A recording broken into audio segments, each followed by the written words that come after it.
Selamat pagi anak-anakku kelas 5. Selamat bertemu kembali dengan Bu Guru dalam pelajaran agama pada pagi hari ini. Anak-anakku sekalian, bagaimana kabarnya hari ini? Semoga kalian selalu sehat, bahagia, dan tetap bersemangat.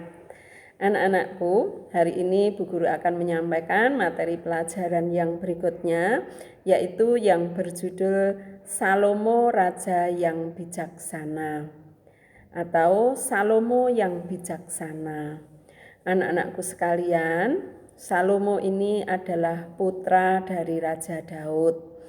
Ketika diangkat menjadi raja, usianya masih sangat muda.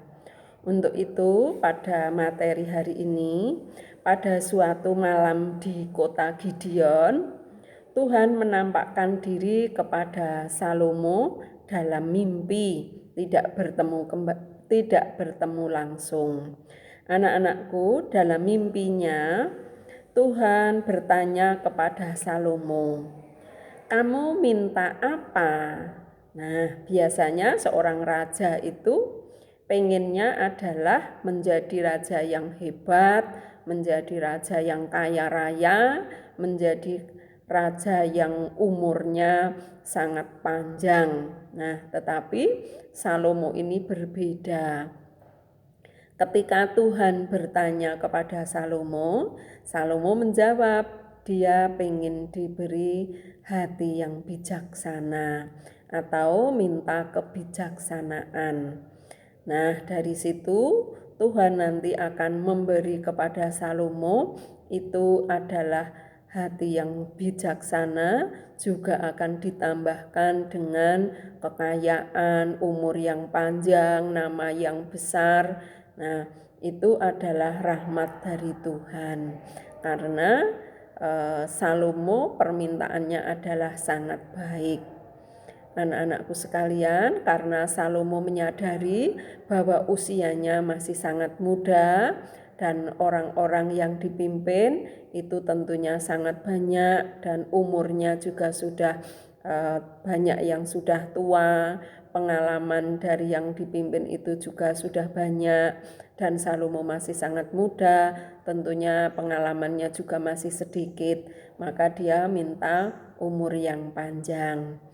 Anak-anakku, dalam peristiwa itu suatu hari Salomo dihadapkan pada suatu permasalahan, yaitu ada dua orang wanita yang sedang melahirkan bayi.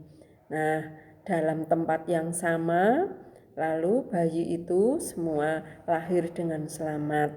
Tetapi pada malam harinya ada satu ibu yang tidurnya sangat pulas, lalu anaknya ketindihan badannya sehingga anaknya mati. Nah, ketika ibu itu sadar bahwa anaknya mati, maka anak yang sudah mati itu ditukar dengan bayi dari ibu yang lain. Nah, pada pagi hari, kedua ibu itu ribut memperebutkan bayinya. Masing-masing menginginkan bayi yang masih hidup tersebut. Lalu dihadapkan kepada Raja Salomo, lalu raja itu memutuskan bahwa ingin membelah bayi itu supaya masing-masing tidak punya anak lagi karena bayinya dibelah. Tapi bayi yang sebenarnya yang anaknya sudah meninggal itu, ibu itu menyetujui usulnya. Dan ibu yang satunya, yang anaknya yang sebenarnya masih hidup, dia tidak menyetujui kalau bayinya itu dibelah jadi dua. Anak ibu itu malah mempersilahkan kepada ibu yang satunya itu untuk memelihara bayi itu supaya bayinya tetap hidup. Nah, dari sikap kedua ibu itu, Salomo menjadi tahu bahwa berarti ibu yang sebenarnya adalah ibu yang melarang anaknya itu dibelah. Anak-anakku, itu cara Salomo untuk membuat suatu keputusan. Anak-anak, sebagai seorang pemimpin itu harus bijaksana dalam mengambil keputusan. Saya doakan anak-anakku sekalian dapat belajar dengan rajin dan kelak dewasa nanti anak-anakku sekalian juga menjadi seorang pemimpin. Tentunya anak-anakku juga menjadi seorang pemimpin yang bijaksana. Bagaimana menjadi seorang pemimpin yang bijaksana? Dalam cerita kitab suci itu adalah suatu gambaran bagaimana kalau kita mengambil suatu keputusan.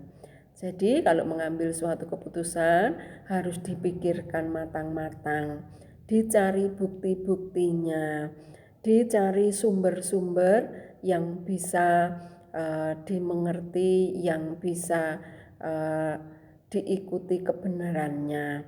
Itulah cara seorang pemimpin.